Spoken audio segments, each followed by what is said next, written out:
Hello everyone, আমি কণিকা আবার চলে এসেছি তোমাদের সামনে নতুন একটা ভিডিও শেয়ার করার জন্য। তো তোমরা কেমন আছো? আশা করছি সবাই ভালো আছো। তো এটা ছিল সানডের একটা ইভিনিংয়ের মিনি ব্লগ। তো আমরা গেছিলাম ঘুরতে। তো ঘুরতে যাব, তো পেট পূজা করবো না তা কী করে হয়। তো আমি ভিডিওতে সবাইকে এক এক করে বলছি হাই বলো। তো তো সবাই হাই বলে দিয়েছে।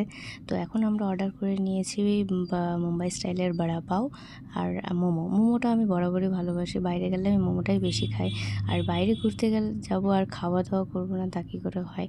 তো কে কে বা সানডেতে ঘুরতে যাও আর খেতে ভালোবাসো অবশ্যই কমেন্টে জানিও। তো এই দেখো আমাদের মুম্বাই স্টাইলের বড়া পাও চলে এসেছে। সত্যি এখানকার ফুড কোয়ালিটিও দারুণ ছিল। আর এটা ছিল একদম পিওর ভেজিটেরিয়ান দোকান। তো আমরা তো দারুণ এনজয় করেছি ফুডগুলো। তো ওকে বলছে খেয়ে দেখো কীরকম। তো ও বলছে না সত্যি খুবই ভালো হয়েছে, টেস্টি। আর যারা যারা আমার ভিডিও দেখতে পছন্দ করো তাদেরকে অনেক অনেক থ্যাংক ইউ। তো আমার এই মিনি ব্লগটি যদি তোমাদের ভালো লেগে থাকে অবশ্যই লাইক কমেন্ট শেয়ার করো। তো তারপরে দেখো মাও খেয়ে বলছে না ভালো। তো তারপরে আমি বললাম যে আমিও একটু খেয়ে দেখি। তো আমিও খেয়ে দেখলাম, সত্যি খুবই টেস্টি ছিল, খুবই ভালো ছিল। তারপর বলছে লঙ্কাটা খাওয়া, আমি না না না ঝাল লাগবে আমার।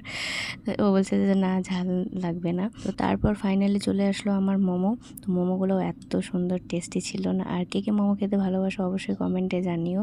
আর আমার এরকম ভিডিও দেখতে হলে অবশ্যই আমাকে ফলো করো। আর ভালো লাগলে অবশ্যই লাইক কমেন্ট শেয়ার করো। তো আবার দেখা হবে নেক্সট কোনো ভিডিওতে। তো এতক্ষণ টাটা বাই, সবাই ভালো থেকো, সুস্থ থেকো।